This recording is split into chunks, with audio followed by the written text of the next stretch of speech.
Welcome to the hottest movie review on the internet today, the A-List Review. I'm your host, the Game Changer, Wes Troop, and it's time to go back to the theater. And it is a horror film from Steven Soderbergh. My review of the 2024 supernatural thriller, Presence, coming up now.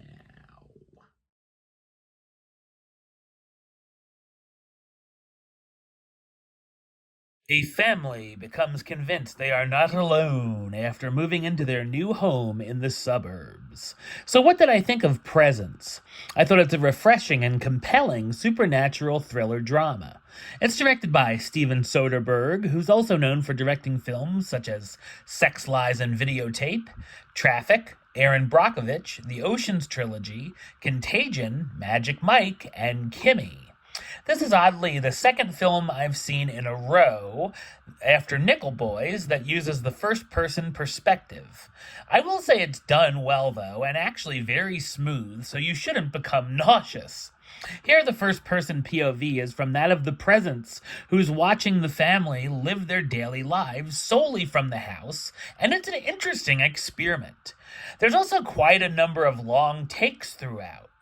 The film may not be what you expect. Instead of a typical Hollywood haunted house flick, it's more of a paranormal dark drama. While I wouldn't say it's scary, it can be unsettling, and it does a nice job of building up suspense. The story follows a family, a mother, father, son, and daughter, moving into a house in the suburbs. Soon after, the teenage daughter, Chloe, quickly begins to think something is amiss in the house, as small weird things begin to happen to her, such as her textbooks being moved around. Soon the other family members start to discover odd things happening and try to figure out what's going on, even enlisting the help of a medium. While the story is certainly not cliche-free, I like that it avoids the trope of the father of the family being overly skeptical and wanting nothing to do with believing his family about the paranormal occurrences. Seeing what the Presence sees, we also know more than some of the other characters as we spy on the family and watch the growing cracks. We also try to figure out what this entity is and why it's here. The film certainly makes some interesting choices, and there are a couple of nice twists.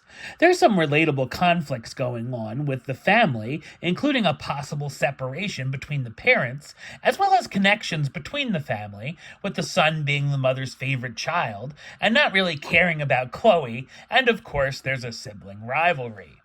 The film also has a nice, quick runtime of 85 minutes, which I loved. The cast stars Lucy Liu as Rebecca, the mother who is dealing with something big she might have done wrong at work, Chris Sullivan as Chris, the father who's trying to comfort his daughter, Kalina Liang as Chloe, the teenager trying to cope with the death of her best friend, and Eddie Madej as Tyler, their son who's a promising swimmer. While Presence may not deliver what casual horror fans might be expecting, it's a clever and unique experience. Number-wise, I'm going to give it a 7 out of 10, which gives it the A-list rating of Do It.